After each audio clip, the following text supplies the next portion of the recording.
আলাইকুম আঙ্কেল। ওয়ালাইকুম আসসালাম। আঙ্কেল আপনারে কেমন জানি পেরেশানি মনে হইতেছে। না না, এমনি ঠিক আছে। ও আঙ্কেল আপনারে তো এমনই লাগতেছে। বেশি কথা বল। মুরবি মানুষ বেটা মজা হলো আসার লাগে তুই। ওরে আর দম খাইতেছে।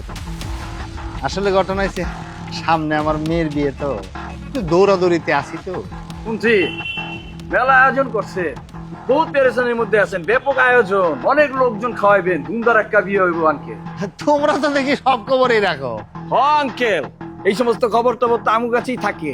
ঠিক আছে, তোমরা ভালো থাকো, আমি যাই। এই, আপনি কই যেতেছেন? আমগর তো কিছু কইয়া গেলেন না। হ্যাঁ না, ঘটনা হয়েছে কি, ওইভাবে তো সবাই আর বলা যায় না। তোমার দাওয়াত রইলো, তুমি যাইও। এটা আপনি কি করলেন আঙ্কেল? হ্যাঁ আমি একলা যাবো আপনার মেয়ের বিয়ায়?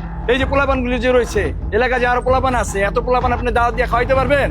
হ্যাঁ আচ্ছা, এক কাম করেন, আপনি 1 লাখ টাকা দিয়ে দিয়েন, পোলাপান ভালো মন্দ খেয়াল হইব, বুঝছেন? কি কো, 1 লাখ টাকা? এত টাকা? 1 লাখ টাকা আঙ্কেল, আপনি এত টাকা কই দেখলেন? এটা আমার বুঝে এখন তো। হ্যাঁ এই এলাকার মধ্যে আপনার মেয়ে বড় হয়েছে না, আমগো চোখের সামনে স্কুলে গেছে, কলেজে গেছে না, কত জায়গার কি ভিডিও অডিও আছে, পোলাপান কিন্তু পরে এডিট মেডিট করে এগুলি ছাইরা দিব, তখন জিনিসটা কি ভালো হইব? আপনার মেয়ের বিয়ে তো ভেঙে যাবো গা।